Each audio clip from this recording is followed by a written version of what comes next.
Solar dolphin. अब हम लोग अपना टीडीएस का असाइनमेंट देखेंगे कि आखिर टीडीएस कैसे परफॉर्म किया जाता है टैली के अंदर। तो उसके लिए एक क्वेश्चन है, पहले हम लोग उसको लिख लेते हैं, तो इसके बाद उसको देखते हैं कैसे करेंगे।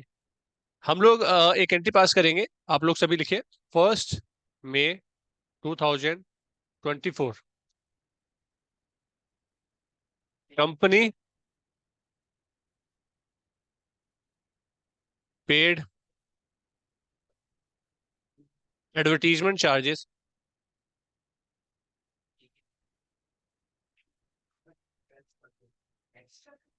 Advertisement charges of rupees 1 lakh after deducting TDS to AK enterprises. Assume, या हम लिख लेते हैं, चलो एज्यूम पेन नंबर। मैं लिख देता हूँ, कोई बात नहीं, पेन नंबर आप क्या लिखोगे? ए,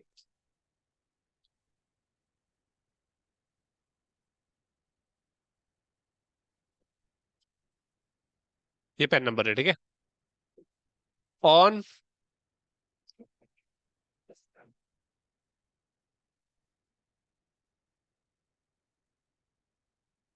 1 June 2024, company paid TDS to government, ठीक है। ये हमें करना है। इसको कैसे करेंगे वो देखते हैं हम लोग।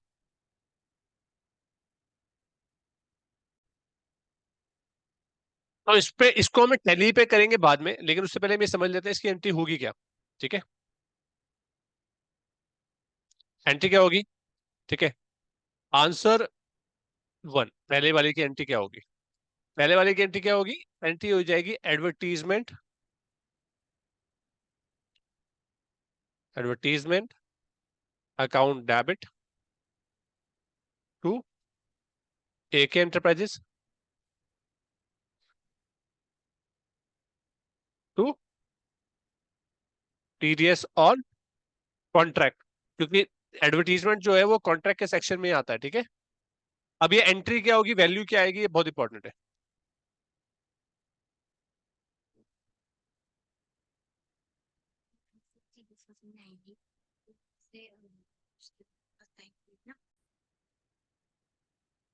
सो इसमें क्या होगा? Advertisement account debit. तो इसमें क्या होगा, देखो ये क्या है, देखो यहाँ पर इंपॉर्टेंट है कि ये कैसे पता चलेगा, क्योंकि कॉन्ट्रैक्ट का सेक्शन ये बोलता है या तो 1% टीडीएस कटेगा या 2%। ये डिपेंड करेगा ये इंडिविजुअल है या एचयूएफ है, इंडिविजुअल एचयूएफ है या कंपनी है, राइट। तो टू कंपनी या कंपनी या अदर देन कंपनी होगी या फार्म होगी तो फिर उस पर कितना कटेगा? 2%। इंडिविजुअल एचयूएफ पे 1%। तो ये कैसे पता चलेगा कि एक एंटरप्राइज कौन है? तो उसका पैन नंबर देखो, पैन नंबर का फोर्थ लेटर क्या है? ए। तो अगर वो ए है तो इसका, सॉरी, फोर्थ लेटर देखना ना, मैं फोर्थ लेटर क्या है इसका? ये पी। पी है ना, पी मतलब इंडिविजुअल। तो इसका मतलब ये इंडिविजुअल है तो 1% कटेगा। तो अगर हम 1 लाख रुपीज का एडवर्टीजमेंट कर रहे हैं तो 1,000 पे टीडीएस कटेगा, तो यहाँ पे इससे पेमेंट कितनी मिलेगी? 99,000। 99,000 की ड्यू हो जाएगी, 1,000 इसका टीडीएस का हो जाएगा। फिर उसके बाद इससे इसकी एंट्री हम पास करेंगे क्या?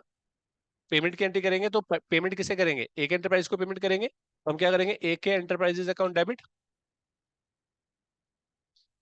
अकाउंट डेबिट टू बैंक, कितना? 99,000। और 31, सॉरी, 1 जून को एक एंट्री पास करेंगे हम गवर्नमेंट को पेमेंट करने की। वो क्या होगी? TDS on contract account debit to bank 1,000, ठीक है। अब इसे कैसे परफॉर्म करना है टैली में वो देखो आप। अब देखो इसे,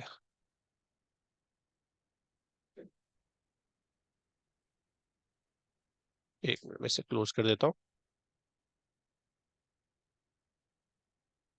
तो टैली ओपन कर लेते हैं हम लोग। तो टैली में हम टीडीएस की कंपनी बनाएंगे, पहले कंपनी क्रिएट करते हैं नई फ्रेश, टीडीएस ऑन टीडीएस, या टीडीएस कंपनी का नाम मैंने डाल दिया टीडीएस और कुछ भी लिख देते हैं, एंटरप्राइजेस। यहाँ पे उत्तराखंड लिया हमने, एंटर करके एक्सेप्ट करा दिया। ठीक है, इसमें टीडीएस इनेबल करना जरूरी है, तो टीडीएस हम इनेबल करते हैं। जीएसटी का भी मैं नो रख रहा हूँ, बाद में बताएंगे जीएसटी का भी इनेबल होगा। टीडीएस शेष का हमने, और यहाँ पे 10 नंबर डालेंगे। मैंने आपको बताया था अपनी कंपनी का 10 नंबर पहले डाला जाता है।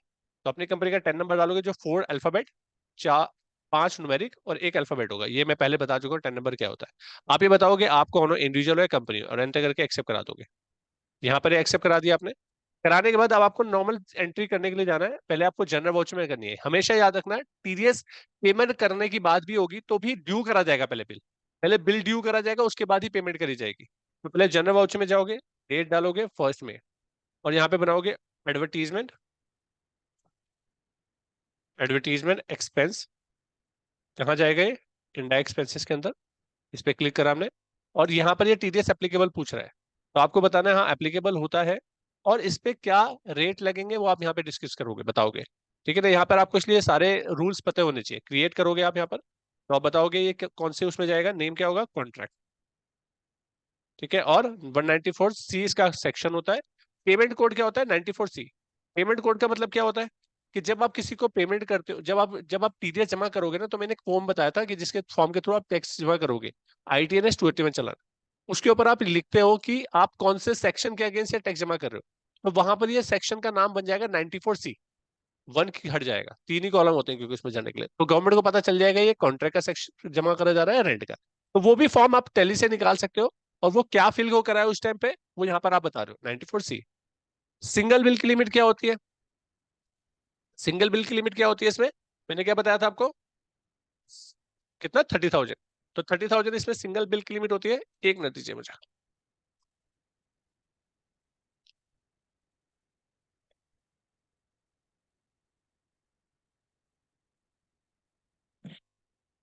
ठीक है, 30,000। और यहाँ पर अब पेन का, अगर किसी का पेन नंबर है, उसके पर टीडीएस कट रहा है, तो अगर इंडिविजुअल है तो उस पर कितना टीडीएस कटता है? 1%। ठीक है, और अदर देन इंडिविजुअल और एचयूएफ के पे कितना कटेगा? 2%। तो हम यहाँ पे 1% लिखेंगे और यहाँ पे 2% लिखेंगे। तो ये तब केस है जब अगर सामने वाले का पेन नंबर है, तभी तो लिखा हुआ है विद पेन, लिखा हुआ है ना विद पेन। तो इसका मतलब है अगर पेन है तो ही इतना कटेगा। ठीक है, उसके बाद यहाँ पे पूरे साल की लिमिट कितनी है? 1 लाख। अब यहाँ पे 1 लाख लिख करके एंटर करोगे। ठीक है ना, तो यहाँ पे पूरे साल की लिमिट लेगी। कोई भी फंक्शन ऐसा है जो आपको नहीं दिख रहा है यहाँ पर, तो F12 दबाओ, और यहाँ पर ये ऑप्शन खोल लो। जैसे सिंगल बिल का लिमिट का ऑप्शन नहीं दिखता, या कोई भी ऑप्शन नहीं दिखता, तो अब इसे यस करके एक्सेप्ट करा दो। राइट, तो ये कॉन्फ़िगरेशन आपको करनी जरूरी है। आप यहाँ पे डालोगे 1 लाख रुपए, कि आप 1 लाख रुपए, तो ये तो लिमिट से क्रॉस कर ही गया क्योंकि सिंगल बिल ही 30,000 से ऊपर हो गया, पहली बात तो। अब यहाँ पे क्रेडिट क्या होगा? एक एंटरप्राइजेस।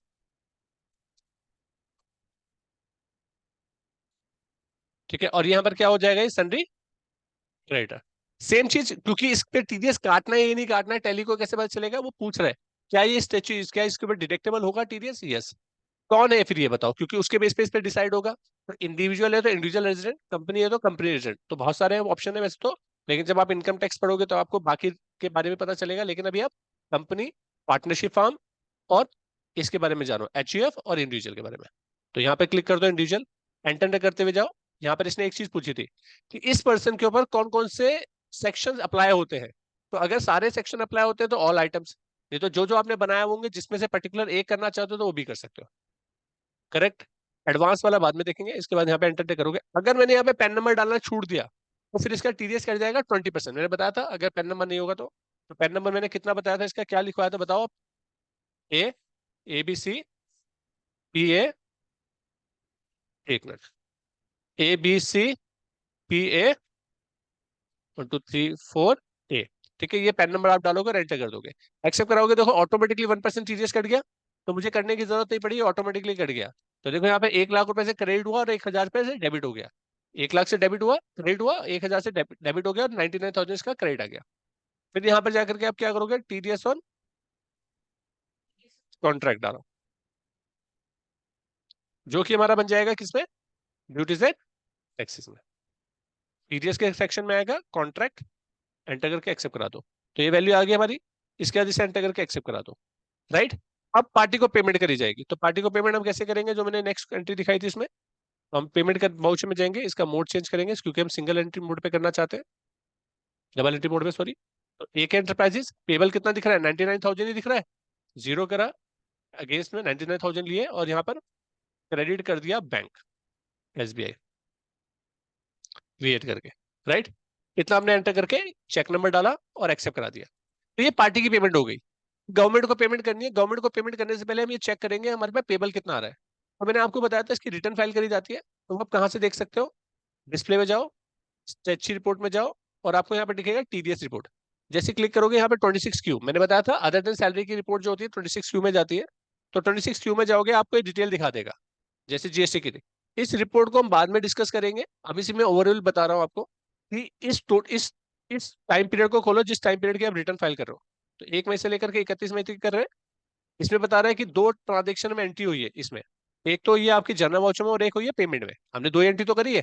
तो जो जनरल वाउचर वाली तो इंक्लूड हो गई, लेकिन पेमेंट वाली इंक्लूड नहीं है क्योंकि वो TDS से रिलेटेड थी नहीं, राइट। जो इंक्लूड हुई है वो आपको यहाँ पे दिखा भी रहा है, एक इंक्लूड हुई है। कौन सी वाली इंक्लूड हुई है, एडवर्टीजमेंट वाली जिसमें TDS कटा था। और जो पेमेंट वाली है उसमें तो रिलेट वो इस रिटर्न से रिलेटेड ही नहीं है, तो वो नॉट रिलेवेंट में चलेगी। हो सकता है किसी में TDS कटा हो, लेकिन वो इंक्लूड में ना आकर के वो अनसर्टेन हो सकती है क्योंकि कुछ छूट गया उसमें। तो आप उसे ठीक कर लो, फिर इंक्लूड में आ जाएगी। जैसे इंक्लूड में आएगी वैसे ही नीचे ऑप्शन आ जाएगा। गवर्नमेंट ये बोलती है कि हमें जो डिटेल आप बताओगे वो एकदम से मत बता देना, अलग अलग ग्रुप पे बताना है कि जिनका आपने नॉर्मल रेट पे काटा है वो कितना, हाई रेट पे, लोअर रेट, ये सारे क्या क्या है वो बाद में बात करेंगे। फिलहाल अभी हमें समझना है कि हमने भी नॉर्मल रेट पे TDS काटा है, तो नॉर्मल रेट में ऑटोमेटिकली वो पहुंच जाएगा और वो हो जाएगा। अभी क्या है यहाँ पे दिखा रहा है पेबल, नीचे देखोगे 1,000 रुपये का पेबल दिखा रहा है, क्योंकि यहाँ पे पेमेंट वाले सेक्शन में कोई भी एंट्री पेमेंट में नहीं है। तो हम TDS की पेमेंट कैसे करेंगे ये देखो। हम जाएंगे वाउचर में और यहाँ पे जाकर के डेट डालेंगे कहाँ, 1/6 की, क्योंकि अगले महीने पेमेंट करेंगे हम इसकी। अब ये ऑटो फिल करेंगे हम, मैनुअल पेमेंट नहीं करनी है ऐसे, ऑटो फिल करना आप, और स्टेचुरी पेमेंट करना TDS।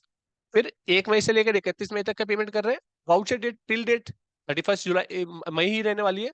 अब उस पीरियड में, इस पीरियड में ऑटोमेटिकली जनरेट हो जाएगा कौन कौन से सेक्शन ड्यू आ रहे हैं। उन सेक्शनों में से कौन कौन से सेक्शनों की पेमेंट कर रहे हो वो ले लो, या सभी की कर रहे हो तो ऑल कर लो। क्लिक करो कॉन्ट्रैक्ट, ऑल आइटम, रेजिडेंट और SBI। ठीक है, SBI के थ्रू पेमेंट कर रहे हो तो ऑटोमेटिकली वो 1,000 रुपीज यहाँ पर आ जाएगा।